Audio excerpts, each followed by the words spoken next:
ప్రసంగి రాసిన పుస్తకము 5వ అధ్యాయం 1 నుండి 2 వచనాలు దేవుని యొక్క వాక్యాన్ని మనందరం కూడా భయభక్తులతో చదువుకుందాం.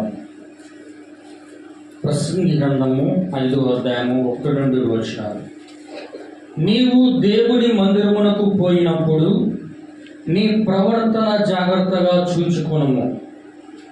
బుద్ధిహీనులు అర్పించినట్లుగా బలి అర్పించుట కంటే సమీపించి ఆలకించుట శ్రేష్టం. వారు తెలియే దుర్మార్గపు పనులు చేయదు. నీవు దేవుని సన్నిధిని అనాలోచనగా పలుకుటకు నీ హృదయమును త్వరపడనీయక నీ నోటిని కాచుకొనుము. నీవు దేవుడు ఆకాశమందు ఉన్నాడు, నీవు భూమి మీద ఉన్నావు. నీవు నీ మాటలు కొద్దిగా ఉండవలెను. ఆమేన్. చదువుకునే వాక్యం ప్రభు దీవించిన గాక. మీరు జాగ్రత్తగా గమనించినట్లయితే ఇక్కడ ప్రసంగి గ్రంథము 5వ అధ్యాయము 1-2 వచనాలు కానీ మీరు జాగ్రత్తగా చూసినట్లయితే ఇక్కడ దావీదు కుమారుడును సొలొమోను రాజుగా ఉన్నటువంటి మహారాజు గారు ఇక్కడ మాట్లాడుతూ ఉన్నాడు దేవుని యొక్క పరిశుద్ధాత్మ ప్రేరణ చేత. ఆమేన్. ఏమని అంటున్నాడంటే, నీవు దేవుని మందిరమునకు పోయినప్పుడు నీ ప్రవర్తనను జాగ్రత్తగా. ఎవరిని? నీవు దేవుని మందిరమునకు పోయినప్పుడు నీ ప్రవర్తనను జాగ్రత్తగా. హల్లెలూయా. ఎవరిని? క్రైస్తవులతో అంటున్నాడు, సంఘముతో అంటున్నాడు. హల్లెలూయా. ఇక్కడ మీరు జాగ్రత్తగా గమనించాలా. నీవు దేవుని మందిరమునకు ఎవరు వెళ్తారంటే నిత్య జీవము కోసం ప్రభువైన యేసుక్రీస్తుని నమ్ముకున్న వాళ్ళు, జీవమును ప్రేమించి క్రీస్తు వాక్యమును వెంబడిస్తున్న వాళ్ళు, వారు దేవుని యొక్క మందిరమునకు వెళ్ళాలని దేవుని యొక్క ఆజ్ఞగా ఉంది. ఆమేన్. కాబట్టి మందిరమునకు వెళ్ళినప్పుడు నీ యొక్క ప్రవర్తన అంతా కూడా జాగ్రత్తగా చూచుకొనుము. దేవుడి యొక్క సంఘమునకు నువ్వు వచ్చినప్పుడు నీ ప్రవర్తన అంతా కూడా జాగ్రత్తగా ఉండాలట.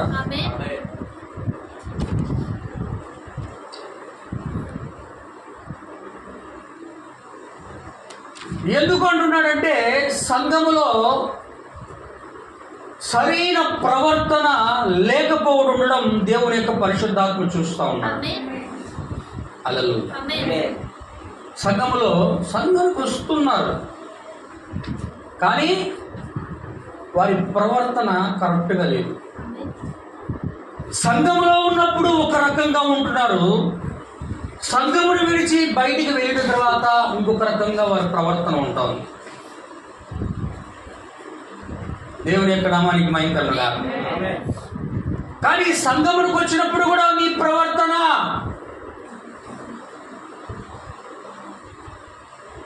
ఎలా ఉన్నదో జాగ్రత్తగా చూచుకొనుము. ఎలా ఉన్నదో జాగ్రత్తగా చూచుకొనుము. చదువు నాయన ఆ మాట ఒకసారి. దేవుని మందిరంలో పోయినప్పుడు ఈ ప్రవర్తన జాగ్రత్తగా చూసుకోను. బుద్ధిహీనులు అర్పించినట్లుగా. ఎలా ఉన్నదంటే బుద్ధిహీనులు అర్పించినట్లుగా.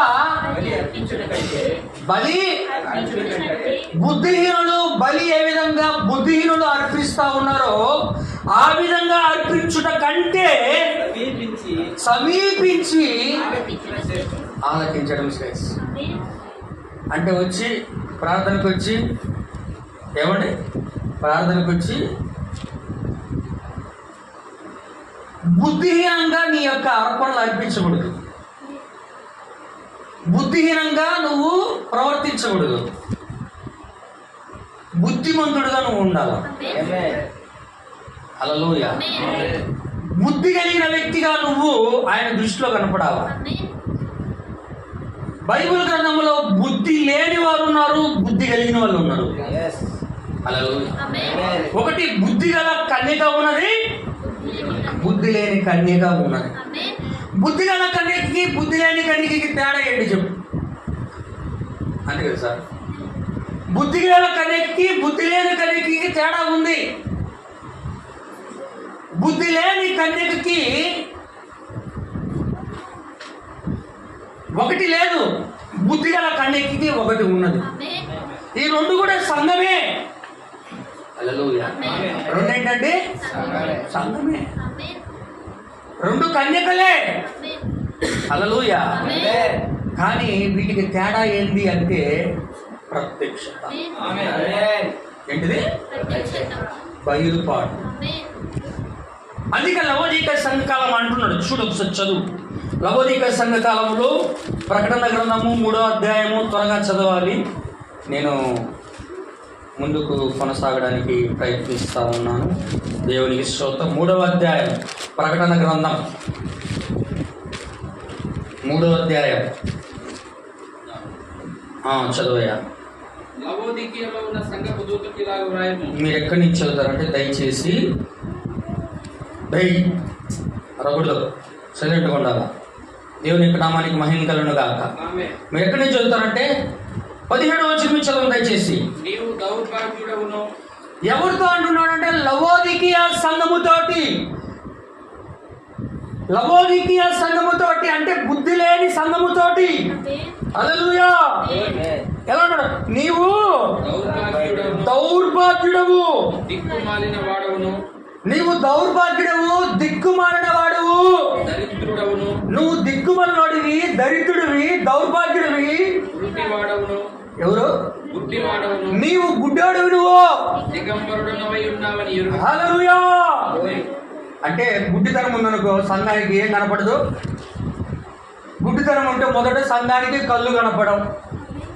హల్లెలూయా. అందరూ వింటున్నారా? ప్రత్యక్షత లేని వాడికి మొదట ఏం కనపడదు అంటే కళ్ళు కనపడవు. కళ్ళు కనపడిన వాడు అతడు ఎక్కడికి వెళుతున్నాడో, ఎలా ప్రవర్తిస్తున్నాడో, ఎలా నడుచుకుంటున్నాడో, ఎలా తన యొక్క జీవితం జీవిస్తున్నాడో తెలియదు. ఎందుకు అంటే అతనికి గుడ్డివాడు కాబట్టి, కళ్ళు కనపడు కాబట్టి అతని చీకటిలో నడుచుతున్నాడు. గుడ్డివాడికి దారి చూపిస్తే ఇద్దరు కలిసి గుంటలో పడుతున్నాడు ఆయన. హల్లెలూయా. గుడ్డివాడికి దారి చూపిస్తే, కానీ గుడ్డివారికి దారి చూపించడానికి ప్రభువైన యేసుక్రీస్తు వారు వచ్చాడు మొదట రాకడ. ఇప్పుడు కూడా గుడ్డివారికి కన్నులు ఇవ్వడానికి మొదటి రాకడలో కూడా ప్రభువైన యేసుక్రీస్తు వారు వచ్చాడు. ఏం చేశాడు ఆయన? గుడ్డివారు కనపడితే పుట్టింది మొదలుకొని గుడ్డివాడుగా ఉన్న ఒక వ్యక్తి అక్కడ కూర్చొని భిక్షం అడుక్కుంటూ ఉన్నప్పుడు అతని మీద జాలిపడి కనికరపడి ప్రభువైన యేసుక్రీస్తు వారు ఏమంటున్నాడంటే, నీవు సీలోయమును కోనేటికి వెళ్ళి కళ్ళు కడుక్కును. ఎక్కడికి వెళ్ళాలా? సీలోయమును కోనేటికి వెళ్ళి నువ్వు కళ్ళు కడుక్కో. సీలోయమును కోనేరంటే దానికి అర్థం ఏమిటంటే పంపబడిన వాడని అర్థం. అంటే కోనేటిలో ఏమి లేదు. హల్లెలూయా. కోనేటిలో ఏమి లేదు, పంపబడిన వాడి మాటలో ఉంది అక్కడ. పంపబడిన వాడు పంపించిన మాట ప్రకారము నువ్వు చేసినప్పుడు అతడికి కళ్ళు వస్తాయి. వింటున్నారా? పంపబడిన వాడు పంపినప్పుడు ఆయన మాట ప్రకారం చేసినప్పుడే కళ్ళు వస్తాయి. అందుకని లవోదిక సంఘకాలంలో సంఘము గుడ్డిది, దిగంబరిది, దిక్కుమాలినది, దరిద్రుడవు, దిక్కుమాలినవాడు, దిగంబరుడు, గుడ్డివాడు, నాకు అన్నీ ఉన్నాయి, నాకేమీ కొదువు లేదు. హల్లెలూయా.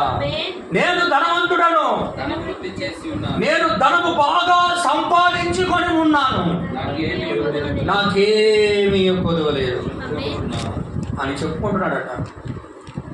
చెప్పుకుంటారా? మా సంఘం ఎంత పెద్దదో తెలుసా? మా సంఘం ఎంత పెద్దదో తెలుసా? మా సంఘానికి ఎంతమంది వస్తారో తెలుసా? మా సంఘం యొక్క ట్రెజర్లో ఎంత డబ్బు ఉందో తెలుసా? మా సంఘముల వాళ్ళు ఎంత బాగుంటారో తెలుసా?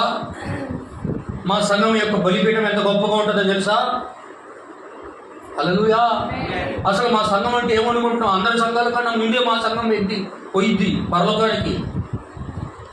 మాదే ఫస్ట్, మేమే ఆ సంఘం, మేమే ఆ సంఘం, మేమే ఆ సంఘం అని చెప్పుకుంటారు. మెసేజ్లో అంటారు ప్రవక్త, మేమే ఆ సంఘం అంటారు, మేమే ఆ సంఘం, పోయేది మేమే అంటారు. హల్లెలూయా. కానీ ఆయన ఏమంటున్నాడు? మంచి బిరుదులు ఇస్తా ఉన్నాడు, మంచి అవార్డ్స్ ఇస్తా ఉన్నాడు, మంచిగా పొగుడుతా ఉన్నాడా? హల్లెలూయా. ఏమని పొగుడుతున్నాడు? నువ్వు గుడ్డివాడివి, నువ్వు దౌర్భాగ్యుడు, నువ్వు దిక్కుమాలిన వాడివి, నువ్వు దరిద్రుడవే. దిగంబరత్వం. గుడ్డితనం ఏం కలిగేస్తుంది సార్? ఒక వ్యక్తికి దరిద్రతను తీసుకొస్తుంది, దౌర్భాగ్యపు స్థితిని తీసుకొస్తుంది, దిగంబరత్వాన్ని తీసుకొస్తుంది. హల్లెలూయా. చూడలేని స్థితిలో ఆ యొక్క వ్యక్తి ఉంటాడు. అది బుద్ధి లేని సంఘము దాని యొక్క స్థితి. హల్లెలూయా. సంఘము దాని యొక్క చర్చ్ అండ్ దిస్ కండిషన్ అని వర్తమానం చెప్పాడు. అందుకని సంఘము దాని యొక్క స్థితి అని వర్తమానం చెప్పాడు. కానీ దాని కింద అంటున్నాడు, చదువు దాని అదే కింద రెఫరెన్స్ చదవండి దయచేసి. నీవు ధనవృద్ధి చేసుకున్నట్లు. నీవు ఇప్పుడు ధనవంతుడు అంటుంటే ఇప్పుడు దేవుడు ఏమన్నాడు? నీవు ధనవృద్ధి చేసుకున్నట్లు అగ్నిలో పుటము వేయబడిన బంగారమును అంటే పైన ఏదైతే ఉన్నాయని చెప్పుకుంటుందో అవన్నీ నీకు ఇస్తా అంటున్నాడు ఆయన. హల్లెలూయా. నీ దిశమల సిగ్గు నీకు కనపడకుండానట్లు ధరించుకొనడానికి తెల్లని వస్త్రములను నీ కనులకు దృష్టి కలుగున్నట్లు నీ కనులకు నేను కాటుకను అది. Praise the lord. గట్టిగా ఆమేన్ చెప్పండి. హల్లెలూయా. సంఘము దగ్గర ఏదైతే లేదో సంఘము దాని గురించి గొప్పలు చెప్పుకుంటా ఉంది, కానీ లేని దాని గురించి ప్రభువు నేను నీకు అది ఇస్తానని ఆయన వాగ్దానం చేస్తాను. హల్లెలూయా. లేనిదేమో ఉన్నట్లుగా చెప్పుకుంటుంది, కానీ లేని దాని గురించి ఆయన ఏమంటాడంటే నేను నీకు నా దగ్గర కాటుకుంది. ఏముంది? నా దగ్గర కాటుకుంది, నా దగ్గర ప్రత్యక్షత ఉంది. నీ కళ్ళు బాగా కనపడాలంటే నువ్వు దిగంబరివో, దిక్కుమాలినాడివో, దౌర్భాగ్యవుడో, ధనవంతుడువో ఏదో నిన్ను చూసుకొని నీకు కనబడాలంటే ఏం పెట్టి చూడాలంటే నేను ఇచ్చే ప్రత్యక్షతను బట్టి చూసుకో. నేను ప్రత్యక్షత అప్పుడు అర్థమవుతుంది. నిజంగా నా డబ్బు నిజంగా నెత్తి వారిని తీసుకెళ్ళిద్దా? నిజంగా నాకు ఉన్నటువంటి వస్త్రాలు నన్ను దిగంబడిగా లేకుండా చేస్తాయా? హల్లెలూయా. నేను దౌర్భాగ్యుడు, నేను దేవుని దృష్టిలో మంచి వ్యక్తిగా, నేను సత్ప్రవర్తన కలిగిన వ్యక్తిగా నేను కనబడతానా అనేటట్టు నువ్వు చూసుకోవాలంటే నీకేం కనపడాలా? ఏం కొనుక్కోవాలా? కాటు కొనుక్కో, ప్రత్యక్షత కొనుక్కో. హల్లెలూయా. ఎలా కొంటావు నువ్వు దాన్ని? ఎలా కొంటావు? బుద్ధి లేని కనికలు, బుద్ధి గల కనికలు. బుద్ధి గల వెళ్ళిపోయిందా? వెళ్ళిపోయారా? వెళ్ళిపోగానే బుద్ధి నేను ఎలా అంటాడు? అయ్యా సార్ మాకు తలుపు తీయండి సార్ అంటే ఆయన ఏమన్నాడు? మీరెవరు తెలీదా? ఎవరు తెలీదా? ఆయన తెలీదా? ఎంత సేవ చేసిండ్రు చెప్పండి, ఎంత సేవ చేసిండ్రు? ఎన్ని ఆదివారాలు చర్చికి వచ్చిండ్రు? ఎన్ని ఆదివారాలు దశంభాగాలు ఇచ్చారు? ఎన్ని ఆదివారాలు దేవుడికి కానుక వేసినారు? ఎన్ని పాటలు పాడారు? ఎంత కేకలేశారు? ఎంత ప్రార్థన చేశారు? ఎన్ని మోకాళ్ళతో ఉపవాస ప్రార్థనలు చేశారు? హల్లెలూయా. ఎంత ఏడ్చారు? ఎన్ని కేకలేశారు? కానీ ఏమంటుండు? మీరెవరు? మీరెవరు చెప్పండి, మీరెవరు? ఐ డోంట్ నో యూ, నాకు తెలియదు మీరెవరు అనొచ్చు ఆ మాట ప్రభు. మరి కనికరమిల్లోడు మరి మన ప్రభు యేసు పిలిచిచున్నాడు, యేసు దయామయుడు, కృపామయుడు, దయా ఇది అది అని అంటారు కదా. మరి మరి చూపించగా మరి. హల్లెలూయా, ఆమేన్. దేవుని యొక్క నామానికి మహిమ కలుగును గాక. వీళ్ళు దీనికన్నా ముందు పోయిండ్రు ఎవరి దగ్గరికి? బుద్ధి కలవడం. అయ్యా అమ్మ అమ్మ అమ్మ అయ్యా మాకు ఇయ్యా మాకు ఇయ్య అంటే, మీరు అమ్మవారి దగ్గరికి వెళ్ళి కొనుక్కోండి అన్నాడు. అమ్మేవాడు ఎవరు అంటే ఆయన ప్రభు అయిన యేసుక్రీస్తు వారు. హల్లెలూయా. దేవుని యొక్క పరిశుద్ధాత్మ ఇచ్చుట ఉన్నది కొనుక్కోవడానికి. వెళ్ళిపోయినాక అడుక్కుంటే ప్రయోజనం లేదు. వెళ్ళక ముందే ఆయన దగ్గర మనం దాన్ని పొందుకోవాలి. ఆమేన్, హల్లెలూయా. అదే బుద్ధి గల కన్యకకి బుద్ధి లేని కన్యకకి మధ్య తేడా. బుద్ధి లేని కన్యకకేమో ప్రత్యక్షత లేదు, బుద్ధి గల కన్యకకేమో దేవుడిచ్చిన కాటుక ద్వారా ప్రత్యక్షత చూస్తా ఉన్నారు. అందుకే ఎల్లప్పుడూ కూడా దేవుని యొక్క సంఘంలో ప్రవక్త ఉన్నాడంటే మెసేజ్ చెప్తున్నప్పుడు అప్పుడు దాకా సంఘం అని పిలుస్తున్న ఆయన, సంఘముని ఈ దినమును నేను మిమ్మల్ని వధువు అని పిలుస్తున్నాను. వింటున్నారా? వధువులో నుండి ఆయన ఎవరిని బయటికి ఇస్తున్నాడు అంటే గొర్రెపిల్ల భార్యను బయటికి ఇస్తున్నాడు. అదైందా? వధువులో నుండి గొర్రెపిల్ల భార్య బయటకు వస్తుంది. హల్లెలూయా. వధువులో నుండి గొర్రెపిల్ల భార్య. హెబ్రీ సంఘము ఒక వధువు. హెబ్రీ సంఘము ప్రభు అయిన యేసుక్రీస్తుకి హెబ్రీ సంఘము ఒక వధువు. కానీ దాంట్లో నుండి గొర్రెపిల్ల భార్య యెహోషువ కాలేబులు ఇద్దరే. మొదటి రాకడలో ఇశ్రాయేలు సంఘము ఒక వధువు. కానీ దాంట్లో నుండి 120 మంది ఆ యొక్క పరిశుద్ధాత్మ బాప్తిసం పొంది ప్రపంచ దేశాలకు చెదిరిపోయిన వారు, క్రీస్తు కొరకు చనిపోయి జీవితాలు అప్పగించిన వారు గొర్రెపిల్ల భార్య. ఈ దినమున కూడా లవోదిక సంఘకాలముగా ఉన్నటువంటి ఈ సంఘములో నుండి, ప్రపంచములో నుండి, ఆచారాల్లో నుండి, సిద్ధాంతంలో నుండి, లోక కార్యములలో నుండి ఒక సంఘములో నుండి ఒక వధువుని పిలిచి ఆ వధువు నుండి గొర్రెపిల్ల భార్యని ఏర్పాటు చేసింది.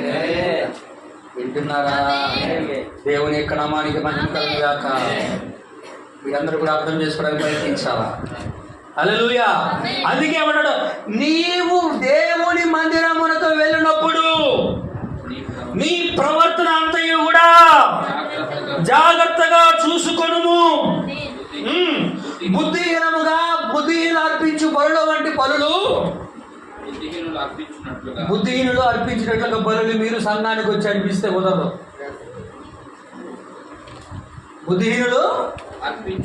బుద్ధిహీనులు ఏ విధంగా అర్పిస్తారో బలులు ఏంటి? ఆ బలులు ఎవడైనా నువ్వు బలిపీఠం వద్ద నిల్చుండి నువ్వు బలిపీఠం యొక్క దేవునికి బలి అర్పణ అర్పించినట్లయితే, హల్లెలూయా, మొదటగా వెళ్ళి నువ్వు అతనితో సమాధాన పడు. అవునా కదా?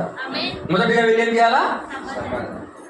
బలి అర్పించడం అంటే ఏంటంటే, ఈ దినమున మనము దేవునికి ఎలా సజీవ యాగముగా బలులు అర్పిస్తున్నామంటే, నోటి ద్వారా, ప్రార్థన ద్వారా, స్తుతుల ద్వారా, వాక్యము ద్వారా, మన క్రియల ద్వారా దేవుని మనం మహిమపరుస్తున్నాం.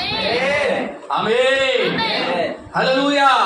అందుకే బుద్ధిహీనులు అర్పించినట్లుగా నువ్వు చేయకూడదు. బుద్ధిహీనులు ఏం చేస్తారు? ఆమేన్, ప్రార్థనలు చేస్తారు, పాటలు పాడతారు, అన్నీ చేస్తారు,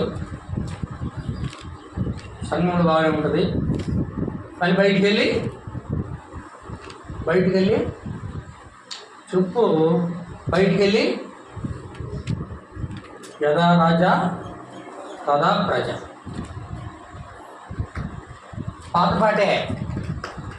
పాత పాటే, కొత్తదేముండదు. జీవితం మారదు. హల్లెలూయా.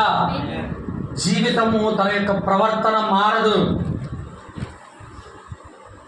సంగమునకు వచ్చినప్పుడు నీ ప్రవర్తన ఏ విధంగా ఉన్నదో అదే విధంగా నీ యొక్క జీవితములో కూడా నీ ప్రవర్తన అదే విధంగా ఉండాలి. సంఘానికి వచ్చేది ఎందుకు? సంఘానికి వచ్చేది ఎందుకు సార్? 4 పాటలు పాడారు, స్పెషల్ సాంగ్ పాడారు, కానుకేసాము, ఆయన ఏదో 4 కేకలు వేసుకున్నాడు, బాగుంది అని చెప్పుకున్నాము, ఆమె చెప్పాడు, ఇంటికి వెళ్ళాము, మన పని మనది అయిపోయింది, మళ్ళీ వచ్చే వారం పోదాం అనడానికి కాదు వచ్చేది సంఘానికి. అని చెప్పుకోవడానికి కాదు సంఘానికి. ఆదివారం చర్చికి పోయామంటే ఆ చెప్పుకోవడానికి కాదు వచ్చేది సంఘానికి, అని చెప్పుకోవడానికి కాదు.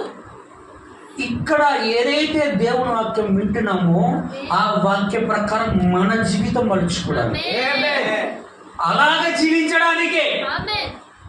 హల్లెలూయా. అంతేగాని వేరొక ఉద్దేశంతో అయితే నీ ప్రార్థన ఏమాత్రం ఎలా ఉంటుందంట, బుద్ధిహీనుడు అర్పించు అర్పణలాగా ఉంటుంది. అందుకే నీవు దేవుని మందిరమునకు వెళ్ళినప్పుడు నీ ప్రవర్తన జాగ్రత్తగా చూచుకొనుము.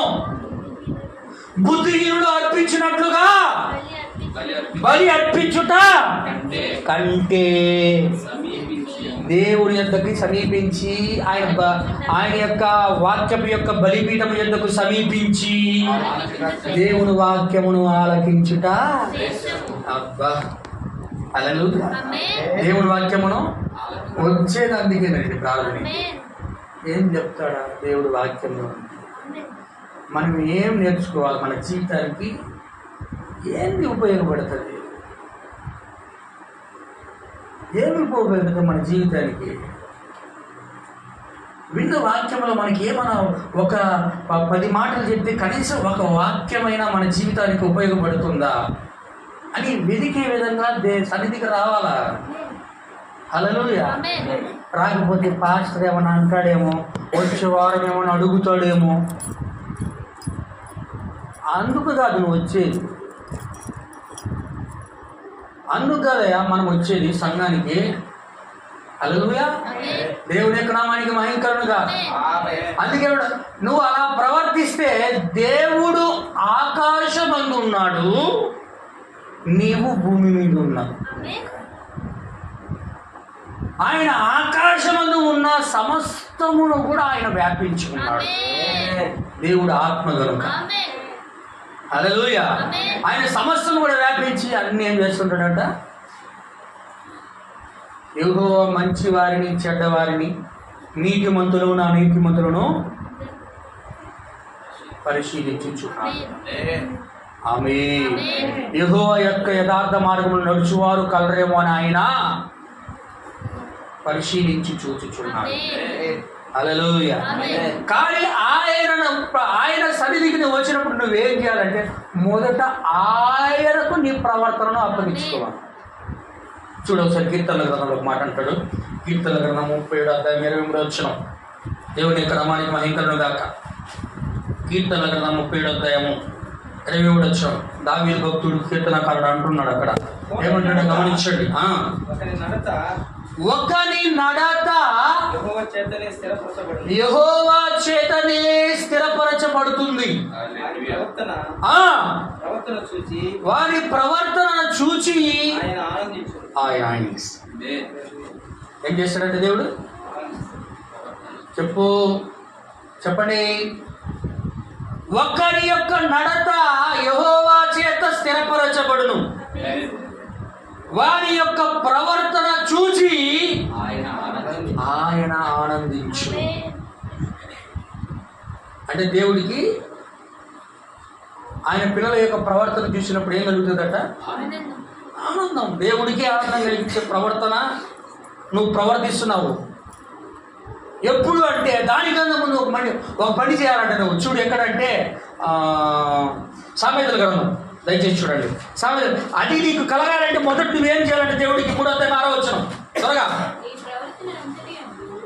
నీ ప్రవర్తన అంతటి యందు దేవుని యొక్క వాక్యము ఆయన అధికారములకు నీవు ఒప్పుకొనుము.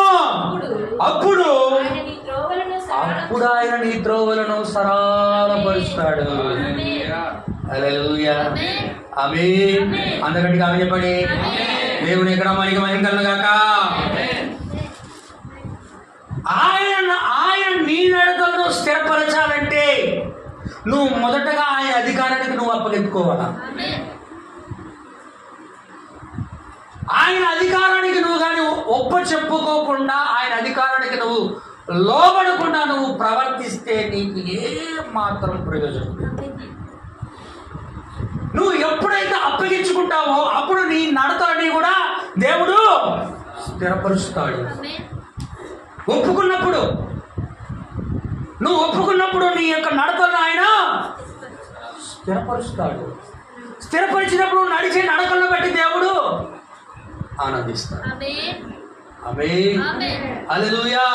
ఒక ఇద్దరు సంగతులు చెప్తాను చూడండి. పాత నిబంధన గ్రంథంలో నేను దేవుడు ఇక్కడ మనకి మహిమ కలుగును గాక. దావీదు కాలంలో దావీదు మహారాజు గారిని సౌలుగా ఉన్నటువంటి తన యొక్క మామ దావీదును తరుముతున్నాడు. హల్లెలూయా.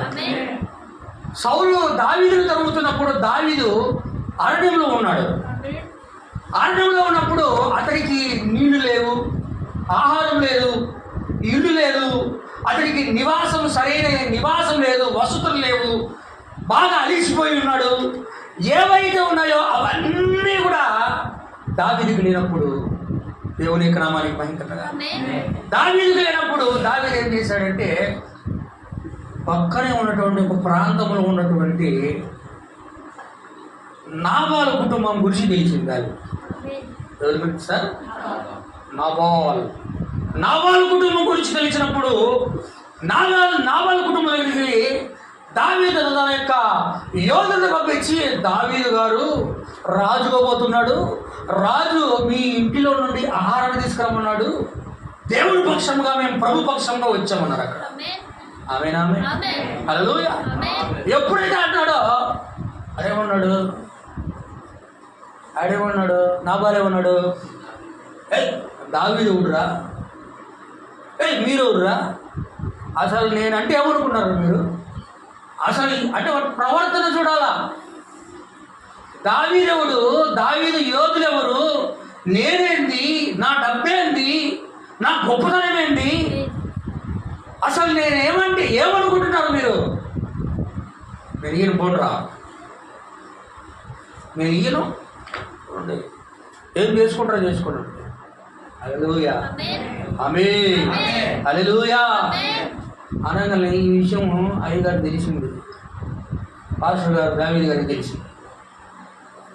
ఒక 100 మందిని వెంటేసుకొని కత్తులు పట్టుకొని వస్తుంటేనే వీరికి ఏమైపోయిందంటే జ్వరం వచ్చింది. ఆమేన్, హల్లెలూయా. ఇతనికి నాబాలుకి దావీదుకు మధ్య ఒక ఆమె నిలబడిన స్థితి వచ్చింది అక్కడ. ఆమేన్, ఆమేన్. ఎవరు? నాబాలు యొక్క భార్య అబిగాయిలు. హల్లెలూయా, ఆమేన్. ఆమె ఈ మాట ఎప్పుడైతే తన చెవిని వినబడిందో ముందుగా ఆయన ఏదైతే అడిగాడో దానికి 2 అంతలు ఎక్కువగా సిద్ధపరచుకొని మార్గ మధ్యంలో దావీదుని కలుసుకుంది. ఆమేన్, హల్లెలూయా. ఎప్పుడైతే కలుసుకుందో నా ప్రియమైన సహోదరి సహోదరులా అమంటుంది, అయ్యా ప్రభువా దావీదు గారు, నా భర్త పేరు నాబాలు, నా భర్తకు తగినట్లుగా ఆయన పేరు కూడా ఉంది, ఆయనకు మొండితనం ఉంది, మొండోడు, ఆయన పేరే నాబాలు. నాబాలు అంటే అర్థం ఏంటంటే మొండోడు.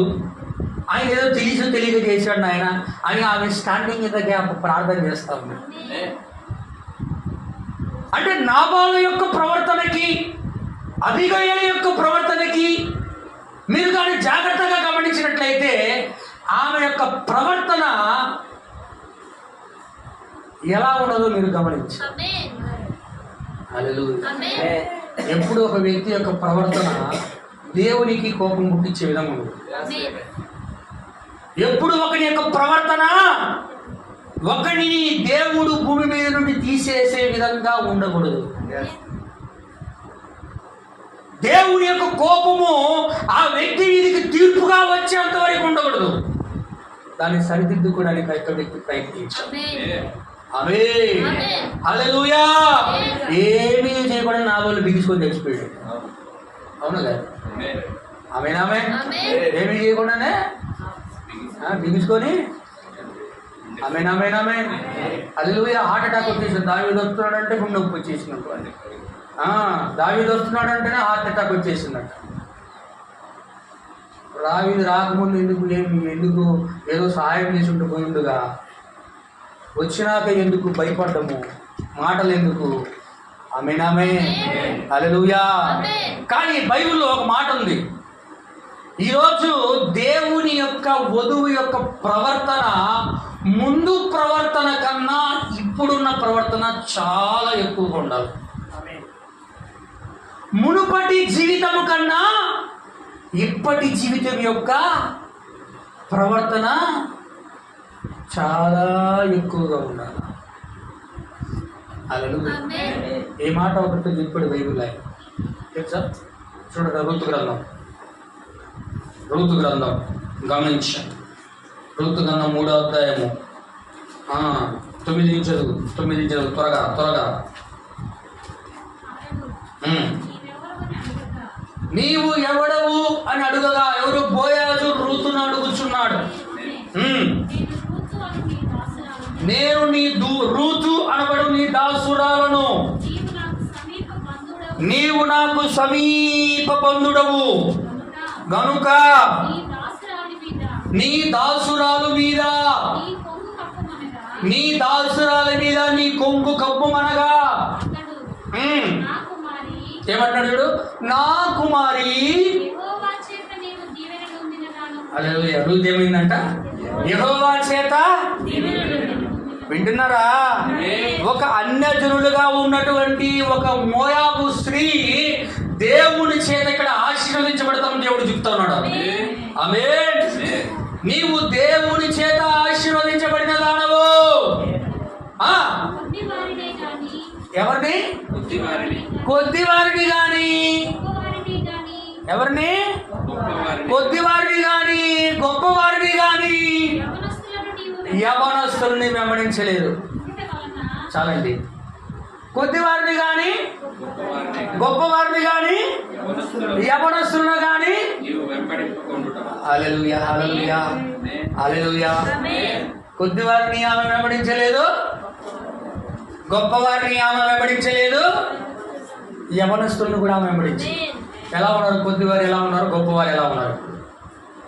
వింటున్నారా? కొద్దివారు ఎలా ఉన్నారు? గొప్పవారు ఎలా ఉన్నారు? ఈరోజు యూత్ జనరేషన్ ఎలా ఉన్నది మీరు ఆలోచించండి. యవనస్తులు ఎలా ఉన్నారో మీరు ఆలోచించండి. కొద్దివారు ఎలా ఉన్నారో, గొప్పవాళ్ళు ధనవంతులు ఎలా ఉన్నారో, కొద్దిగా కలిగిన వాళ్ళు, కొద్దిగా తమ జీవితానికి సరిపోయే వాళ్ళు ఎలా ఉన్నారో, యవన స్త్రీలు పురుషులు ఎలా ఉన్నారో అటువంటి వారిని నువ్వు వెంబడించలేదు. నువ్వు ఎవరు వెంబడిస్తున్నావు? హల్లెలూయా. ఆమేన్. వెంబడించలేదు కానీ చదువు.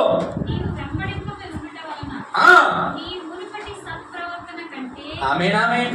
నీ మునుపటి సత్ప్రవర్తన కన్నా. మళ్ళీ చదవాలా? మునుపటి సత్ప్రవర్తన కన్నా. హల్లెలూయా. మరీ ఎక్కువైంది. అంటే మొదటి క్రియల కన్నా నీ కడపటి క్రియలు మరీ ఎక్కువగా చేస్తా ఉన్నామా? క్రీస్తులో లేక ముందు ఎంతో మంచిగా ఉందో, క్రీస్తులోకి వచ్చినాక ఇంకా ఎక్కువగా ఆమె దేవుని క్రియలు చేస్తాం. చెయ్యాలి, దేవుని క్రియలు చెయ్యాలని ఇక్కడ వాక్యం అంటారు. ఎప్పుడు నువ్వు చేస్తావంటే నీ ప్రవర్తన అంతటిని యెహోవా అధికారమునకు అప్పగించుకున్నప్పుడు, అప్పుడే నీ యొక్క నడతలను ఆయన స్థిరపరుస్తాడు. హల్లెలూయా. నువ్వు ఒప్పుకొనకుండా, నువ్వు దేవునికి యొక్క జీవితాన్ని అర్పించుకోకుండా, సమర్పించుకోకుండా, హల్లెలూయా, ఒప్పుకున్న తర్వాత నీ జీవితముల గురించి నువ్వు పట్టింపు కలిగి లేకుండా నీ ఇష్టానుసారంగా జీవిస్తే దేవుడు ఏం చేయదు. అందుకే 2 భాగాలు చేయాలట. ఒకటి దేవుడు చేస్తే ఇంకొకటి అబ్రాము చేశాడు. అక్కడ దేవుడు ఒకటి చేస్తే నోవాహు ఒకటి చేశాడు. హల్లెలూయా. దేవుడి యొక్క ప్రవక్తలు ఒకటి చేస్తే దేవుడు ఇంకొకటి చేశాడు. ఈ రోజు కూడా వధువు దేవుడి యొక్క వాక్యానికి ఒప్పుకొని తమ యొక్క జీవితమును ఆయనకు ఒప్పుకునే అధికారానికి ఒప్పుకున్నప్పుడు ఆయన మిగతా కార్యాన్ని కూడా ఆయన పరిపూర్ణ చేస్తాడు. హల్లెలూయా. నువ్వు ఒప్పుకొనకుండా ఇష్టానుసారంగా అంటే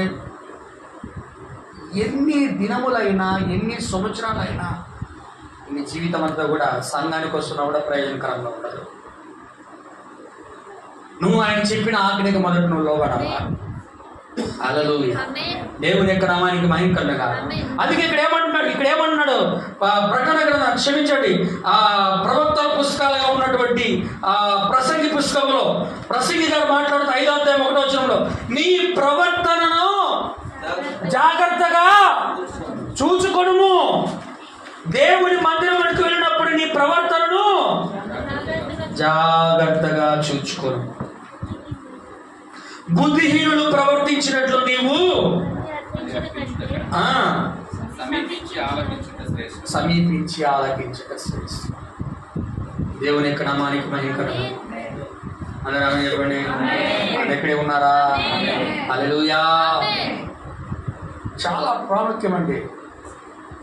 చెప్తున్న వర్గమైన ప్రాముఖ్యమే, కానీ చాలా ప్రాముఖ్యం. గమనించాలా. నీ ప్రవర్తనను బట్టి నీ నిత్య జీవం ఆధారపడి ఉంది. నీ యొక్క ప్రైవేట్ లైఫ్ అంటే సంఘమును విడిచిపెట్టి వెళ్ళిపోయిన 6 దినములు ఉన్నటువంటి జీవితాన్ని బట్టి నీ నిత్య జీవం ఆధారపడింది. ఆదివారాన్ని బట్టి నీ జీవితం లేదు. ఆదివారం వస్తే వింటావు అంతే. మిగతా 6 దినముల ప్రవర్తన బట్టి నీ యొక్క జీవితం ఉంది అక్కడ, వ్యక్తిగత జీవితమును బట్టి. హల్లెలూయా. కాబట్టి జాగ్రత్త పడాలి. నువ్వు జాగ్రత్త పడాలి. హల్లెలూయా. నువ్వు జాగ్రత్త పడితే దెబ్బలు తగులుతాయి, ఇబ్బందులు పడతాం. మళ్ళా దేవుని నామానికి స్తోత్రం. అందుకే నీ సంఘమునికి వచ్చినప్పుడు నీ ప్రవర్తన విషయంలో మొదట ఏం చేయాలంట అంటే సంఘానికి వచ్చినప్పుడు కూడా జాగ్రత్త పడాలి. సంఘానికి వచ్చినప్పుడు కూడా ఎలా జాగ్రత్త పడాలా? పాస్టర్ వాక్యం చెప్తుంటే నిద్రపోవాలా? అది నేను జాగ్రత్త పడ్డాం. చెప్పు. నోరు తెలుసుకొని నిద్రపోవడం జాగ్రత్త పడ్డం కాదు. జాగ్రత్త లేదు అక్కడ. నీ ఆత్మను గురించిన జాగ్రత్త, నీ ఆత్మను గురించిన ఆసక్తి లేదు అక్కడ. సంఘానికి వచ్చినప్పుడు ఊరికి లోపలికి బయటికి తిరగడం జాగ్రత్త. మరి ఎందుకన్నాడు ఆయన? నువ్వు సంఘానికి వచ్చినప్పుడు నీ ప్రవర్తన విషయంలో జాగ్రత్త పడు. సంఘానికి వచ్చినప్పుడు నువ్వు వాక్యం వినాలా. సంఘానికి వచ్చినప్పుడు వాక్యం వినడమే కాదు, కానీ నీ ప్రవర్తన విషయంలో నువ్వు జాగ్రత్త పరుచుకోవాలా. ఊరికి లోపలికి బయటికి తిరగకూడదు. సంఘానికి వచ్చినప్పుడు కొంతమంది ఉంటారు, సంఘానికి వచ్చి పాటలు అయిపోగానే లేదా పాటలు పాడుతుంటే నిద్రపోయి, పాటలు అయిపోయిన వాక్యం చెప్తేప్పుడు బయటికి వెళ్ళి నిద్రపోతుంటారు. ఏమని అడిగితే ఆయన ఏదో ఒకటి చెప్తే ఆయన అంటాడు. ఆయన ఆహారానికి ఏం చేస్తాడు? బాగలేదు, తలనొప్పిగా ఉంది. వారం వచ్చింది వాళ్ళకి తలకైనా, వారం తలనొప్పి వచ్చింది. ప్రార్థన వాక్యము చెప్పేది ప్రతిసారి తలనొప్పి వచ్చింది. పాటలు పడేటప్పుడు రాదు, చప్పట్లు కొట్టేటప్పుడు రాదు, వాక్యం చెప్పేటప్పుడు వచ్చేస్తాడు. వాడు వచ్చి ఇక్కడే కూర్చొని డ్యాన్స్ చేస్తుంటాడు. కూర్చొని కొంతమందికి తలకాయ మీద కూర్చొని డ్యాన్స్ చేస్తుంటే వాళ్ళకి నిద్ర వస్తుంటుంది. కొంతమందికి ఇక్కడ కూర్చొని చేస్తుంటే వాళ్ళకి నిద్ర వస్తుంటుంది. తప్పదు మరి చెప్పక. హల్లెలూయా. కొంతమంది కూర్చొని ఏదో వింటున్నట్టే తలకాయ ఊపుతుంటారు. కొంతమంది గోడ కానుకొని నిద్రపోతుంటారు. ఇక్కడ ఏమంటాడంటే నీ ప్రవర్తన విషయములో జాగ్రత్త పడుము మందిరమునకు వెళ్ళినప్పుడు. హల్లెలూయా. నీ ప్రవర్తన విషయంలో జాగ్రత్త. జాగ్రత్తగా చూసుకో. సంఘానికి మందిరమనికి వెళ్ళినప్పుడు ఏదన్నా కానీ గబక్కని ఏదైనా తప్పు చేస్తుంది, ఏంటంటే ఇలా చేశారు అక్కడ మామూలు ఉండదు. రియాక్షన్ కోపం వచ్చేస్తుంది కొంతమందికి. వాక్యానుసారంగా చెప్పినా కూడా కొంతమంది బాధపడుతుంటారు. హల్లెలూయా. ఏమంటాడంటే ఒక కోట్ చదువుతాను నేను, గమనించు. పిల్లల గురించి కూడా చెప్పాడు ఆయన చర్చ్ ఆర్డర్ అనే మెసేజ్లో. దేవుని యొక్క నామానికి మహిమకరును గాక. అది చదివి నేను ముగించడానికి ప్రయత్నిస్తాను. అందరూ కూడా జాగ్రత్తగా గమనించండి. ఏమంటాడంటే దేవుని మర్మమయ్యున్న క్రీస్తు అనే వర్తమానంలో మెసేజ్ సభలో 45వ పేరాలో అంటున్నాడు, సంఘంతో అంటున్నాడు అన్నమాట. ఏమంటున్నాడంటే మీరు ఇప్పుడు దాని యొక్క టేపులను కలిగి ఉన్నారు. ఇది వర్తమానం యొక్క టేపులు కలిగి ఉన్నామా? చెప్పండి. వర్తమానం యొక్క టేపులు మనమందరం కూడా ఇప్పుడు కలిగి ఉన్నాం. దాని యొక్క టేపులు కలిగి ఉన్నారు. మనము ఏమి నమ్ముచున్నామో దాని మీద మీరు టేపులు కలిగి ఉన్నారు. మనం ఏది నమ్ముతున్నామో దాన్ని ఇప్పుడు మనము టేపులుగా కలిగి ఉన్నాం. క్యాసెట్లు ఉన్నాయి, సీడీలు ఉన్నాయి, ఇంకా ఇప్పుడు వచ్చి ఈ జనరేషన్లో మెమరీ కార్డులు ఉన్నాయి, లేకపోతే పెన్ డ్రైవ్లు ఉన్నాయి.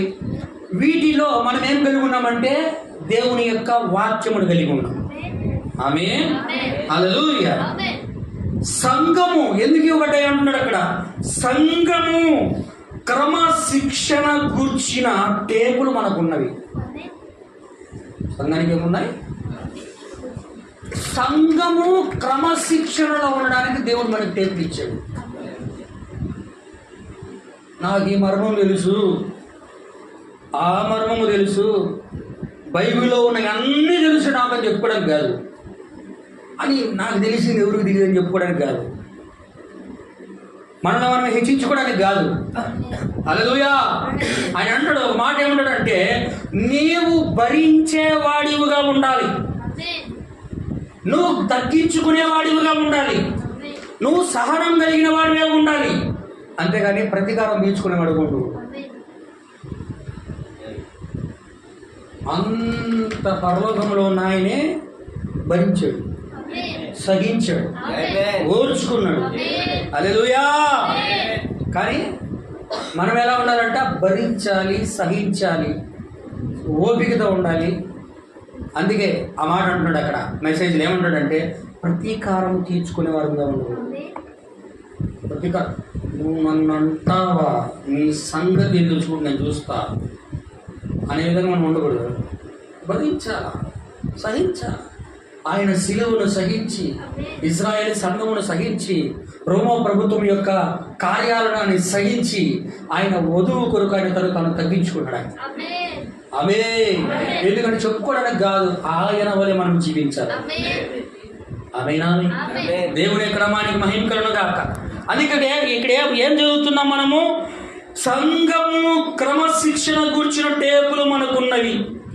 దేవుని సంఘములో మనం ఎట్లు ప్రవర్తించవలనో, ఇక్కడ మనమందరము ఎట్లు కలిసి ఉండవలనో, పరలోక స్థలమును ఎట్లు కలిసి కూర్చుండవలనో అందులో ఉన్నవి. అంటే ఇక్కడ మనం ఎలా జీవించాలో భూమి మీద చెప్పండి. ఇక్కడ మన మీద భూమి మీద ఎలా జీవించాలో దాని గురించి టేబుల్లో ఉన్నాయి. పరలోకములకు వెళ్ళినప్పుడు కూడా ఎలా జీవించాలో దాని గురించి కూడా టేబుల్ మనకున్నాయి. వాక్యము తన యొక్క దూత ద్వారా మాట్లాడు. అందుకే వాక్యం వచ్చింది మనకి ప్రవర్తించడానికే. హల్లెలూయా. ప్రవర్తన మీదే ప్రతి ఒక్కరి జీవితం అనేది ఆధారం. మనం ఈరోజు యేసుక్రీస్తు రక్తంతో ఉన్నాం. తప్పు అనుకోకుండా తప్పు చేసే ఆలోచన వేరు, కానీ దాన్ని ఆశగా తీసుకొని చేస్తే మాత్రం దేవుని దగ్గర ఆటలు చెల్లవు. దేవుని దగ్గర ఇజ్రాయెల్ ఆటలు చెల్ల, ఆటలు ఆయన దగ్గర చెల్లవు. వాక్యం తెలిసి కూడా తప్పు చేస్తే ఆయన దగ్గర పనిచేయదు. తెలియకుండా చేస్తే, అనుకోకుండా చేస్తే, శోధించబడి అనుకోకుండా నువ్వు జరిగిపోతే దాని గురించి ఆయన ఏమండవు. కానీ నువ్వు క్షమాపణ అడిగినప్పుడు నీకు క్షమిస్తాడు ఆయన. కానీ అదే పనిగా దేవుడు వాక్యం అడ్డం పెట్టుకుని మాత్రం చేస్తే మాత్రం ఒప్పుకోడు. హల్లెలూయా. ఒక మాట చెప్తా, సంఘక్రమణ పిల్లల గురించి కూడా మాట్లాడుతున్నాడు. దేవునికి స్తోత్రం. చూడండి, అది దేవుని యొక్క నామానికి మహిమకరణ గాక. మేము మీకు ఒక వర్తమానం చెప్తాను. సంఘక్రమము అనే వర్తమానంలో ఆయన అంటున్నాడు, అది 47వ పేరాలో. దేవునికి స్తోత్రం. హల్లెలూయా. 47వ పేరాలో ఈ విధంగా అంటున్నాడు, గమనించాడు.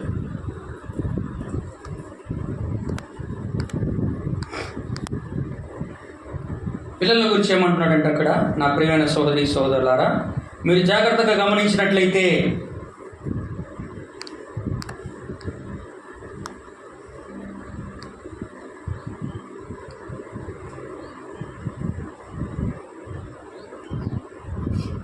ఒక ప్రశ్న అడిగారు ఆయన్ని. దేవుని దూతగా ఉన్న వర్తమానికుడిని ప్రశ్న అడిగారు. ప్రశ్న ఏమని అడిగారంటే, మీరు గమనించినట్లయితే, మేము చెప్పిన దానిని ఇతరులు, ముఖ్యంగా పిల్లలు వినడం లేదు. సంఘంలో పిల్లలందరూ వినాలా? ఓయ్ చూడు ఇను, స్కూల్కి పోతే పడుకుని నిద్రపోతావా, నిలబడతావు, పంట పెట్టి జోల పడతారు. నీకు స్కూల్లో 4 బాధ కూర్చోబెడతారు. ఉదయం 9 గంటల నుంచి సాయంత్రం 5 గంటల దాకా చచ్చినట్టు కూర్చోవాలా. ఇక్కడికి వస్తే మాత్రం పడిపోతుంటారు 4 బాధలా ఇంట్లో పిల్లల్ని. 1 గంట సేపు కూర్చోలేవు.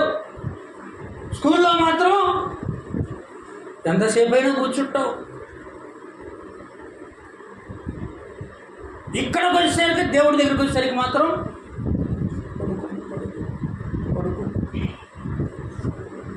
అందుకే వాడు కూడా డాడీ చెప్పాడు.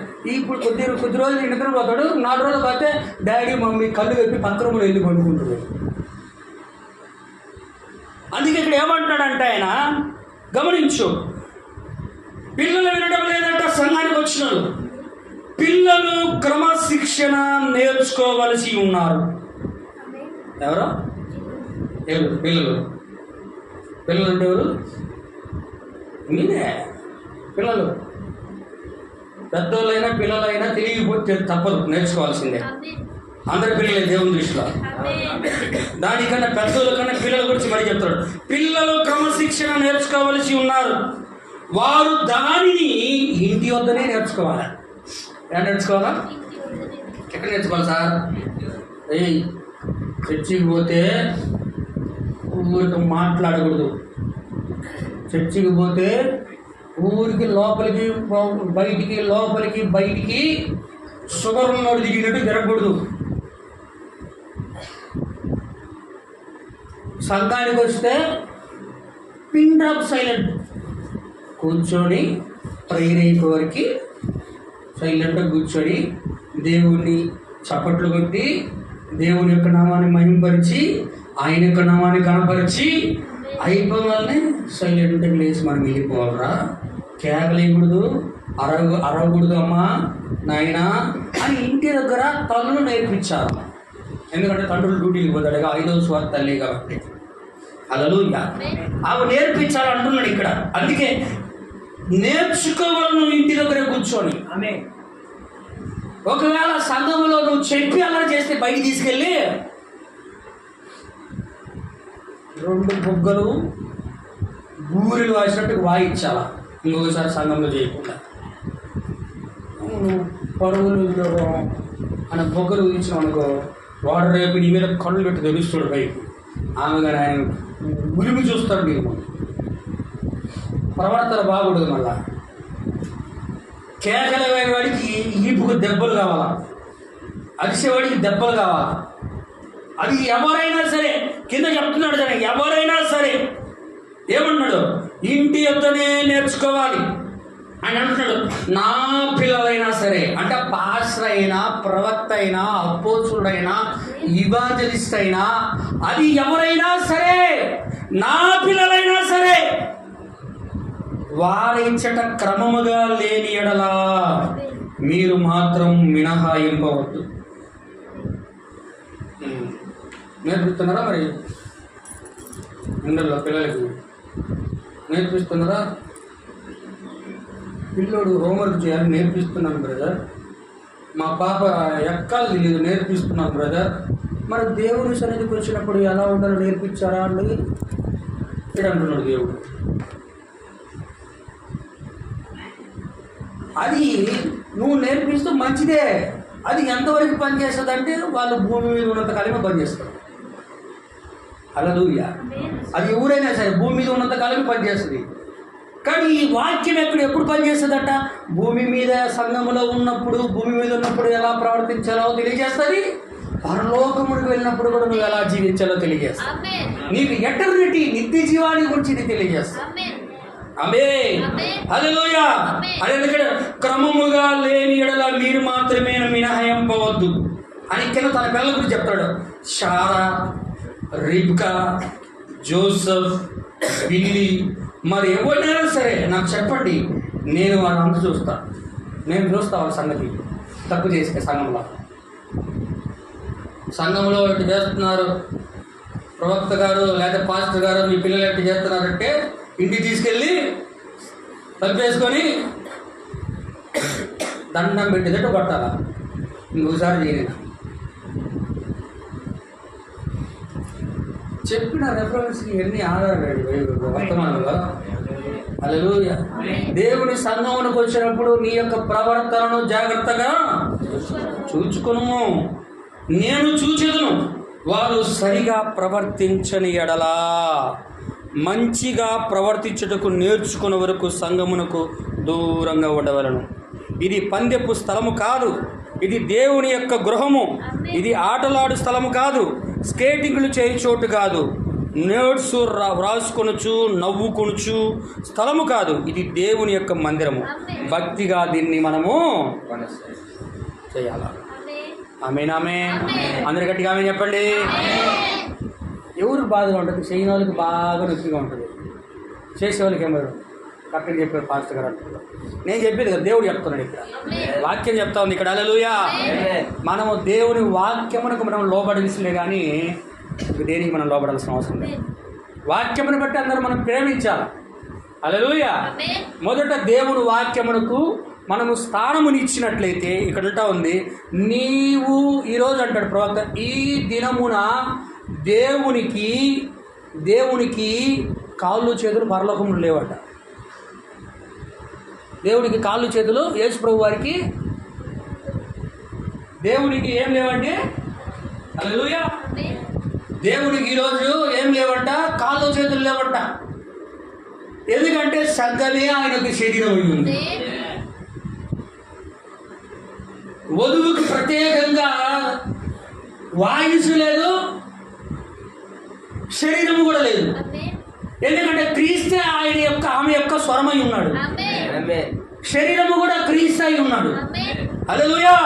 అందుకే 1963 సంఘం అనే శరీరం కొరకు ఆయన బలిష్ఠుడైన దుర్గగా రంగం మీదకి ఆయన తన శరీరం అని పరిశుద్ధాత్మ బాప్తిజం కలిగి ఉండి జగత్తు పునాది వేయబడకముందే ఆయన గొర్రెపిల్ల చేయబడంలో రాయబడిన కొరకు శిరస్సుగా ఆయన దిగి వచ్చాడు. అందుకే పరిపూర్ణుడుగా ఎన్నారా శిరస్సుగా దిగి వచ్చాడు. ఎందుకంటే సంఘముతో అతుకుబడి ఆమెను పరిశుద్ధాత్మగా ఆయన నింపబడి ఆమెని తీసుకుని వెళ్ళడానికి. ఆమె అందుకు అర్థమైందా? అందరికీ చెప్పండి, దేవుని నామానికి స్తోత్రం. అందుకని నువ్వు సంఘములకు వచ్చినప్పుడు నీ ప్రవర్తన జాగ్రత్తగా చూసుకున్నాము. బుద్ధిహీనుడు ప్రవర్తించినట్లుగా నీ ప్రవర్తన ఉండకూడదు. చివరిలో ఒక రెఫరెన్స్ చెప్పి ముగిస్తాను. ఎఫెసీయులకు రాసిన పత్రిక ఎలా ఉండాలో చెప్తున్నాడు అక్కడ. 4:20-24 చదివి ముగించుకుందాం.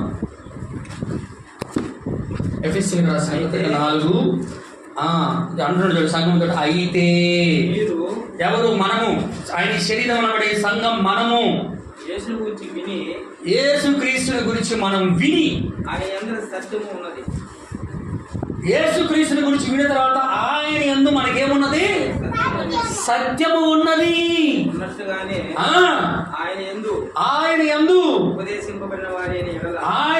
మనం ఉపదేశం పొందిన వారం, వాక్యము ద్వారా పొందిన వారమై ఉండి క్రీస్తును చేర్చుకున్న ఉన్నవారు కాదు. ఆ, కావున మునుపటి ప్రవర్తన విషయంలోనైతే మునుపటి అంటే పాత జీవితం యొక్క ప్రవర్తన విషయంలోనైతే మోసకరమైన జీవితము దురాశలు కలిగి మనం జీవించాము. చెడుకు ఆ, ఈ ప్రాచీన స్వభావమును ప్రాచీన రోత స్వభావమును వదులుకొని చిత్త వృత్తి యందు ఏం చిత్త వృత్తి అండి? మీ చిత్త వృత్తి యందు నూతనపరచబడిన వారై నీతియు యథార్థమైన భక్తియు గలవారై దేవుని పోలికగా నవీన స్వభావమును ధరించుకొని మీరు జీవించవలెను. వింటున్నారా? హల్లెలూయా, హల్లెలూయా, హల్లెలూయా. దేవుని నామానికి మహిమ కలుగును గాక. అంటే దేవునిలోనికి వస్తే మునుపటి ప్రవర్తన కన్నా ఇప్పటి ప్రవర్తన బహు ఎక్కువగా ఉంటుంది. కొత్త వాళ్ళు నేర్చుకుంటారు పాత వాళ్ళను చూసి. పాత వాళ్ళే కొత్త వాళ్ళగా మారకూడదు, పాత వాళ్ళు కొత్త వాళ్ళగా తయారవ్వకూడదు. రోజు రోజుకి వెనక్కి వెళ్ళిపోకూడదు, భ్రష్టత్వంలోకి వెళ్ళిపోకూడదు. కొత్తగా ఎవరైనా వస్తే పాత వాళ్ళను చూసి ఈయనలో క్రీస్తు ఉన్నాడని గుర్తించి ఆయన్ని వెంబడించడానికి ప్రయత్నిస్తాడు. పాతోడే కొత్తోళ్ళలాగా ప్రవర్తిస్తే వచ్చినోడు కూడా చక్కగా వెనక్కి వెళ్ళిపోతాడు. అందుకే మీరు పాత స్వభావమును పరిత్యజించి సత్ప్రవర్తన కలిగిన వారై నూతన స్వభావమును ధరించుకొని క్రీస్తులో మీరు జీవించవాలి. ఆమేన్. నవీన స్వభావం, కొత్త స్వభావం, అది కొత్త జన్మ. వింటున్నారా? ఏం జన్మ అది? కొత్త జన్మ. కొత్త జన్మ కావాలంటే నువ్వు ఖచ్చితంగా ప్రార్థన చేయాలి. కొత్త జన్మ ఉన్నాడు ఏం చేస్తాడంటే ప్రార్థన చేస్తాడు. కొత్త జన్మ ఉన్నవారు ప్రార్థన చేస్తారు, బైబిల్ చదువుతారు, వర్తమానాలు చదువుతారు. నేను దేవుని కొరకు జీవించాలి, దేవుడు నన్ను చూస్తానన్న భయభక్తులతో దేవుని కొరకు జీవిస్తాను. పాస్టర్ చూస్తాడనో, లేకపోతే విశ్వాసం చూస్తాడనో, లేకపోతే సంఘంలో ఎవరైనా అడుగుతారనో వానికి అవసరం ఉండదు. ఆమె ఎలా ప్రవర్తిస్తుంది అంటే గొర్రెపిల్ల భార్య తను తాను తగ్గించుకొని వాక్యం కొరకు మాత్రమే దేవుడిని సంతోషపరచడానికి చూస్తాడు. నువ్వు నడుచుకునే ప్రవర్తనను బట్టి దేవుడు ఆనందిస్తాడు. ఆమేన్. హల్లెలూయా. అర్థమైందా? కాబట్టి చెప్పడం మనం ప్రభు దీవించగా ప్రభుత్వం దీవించి ఆశ్రయించాలి. చాలా ప్రార్థన చేసుకున్నాం.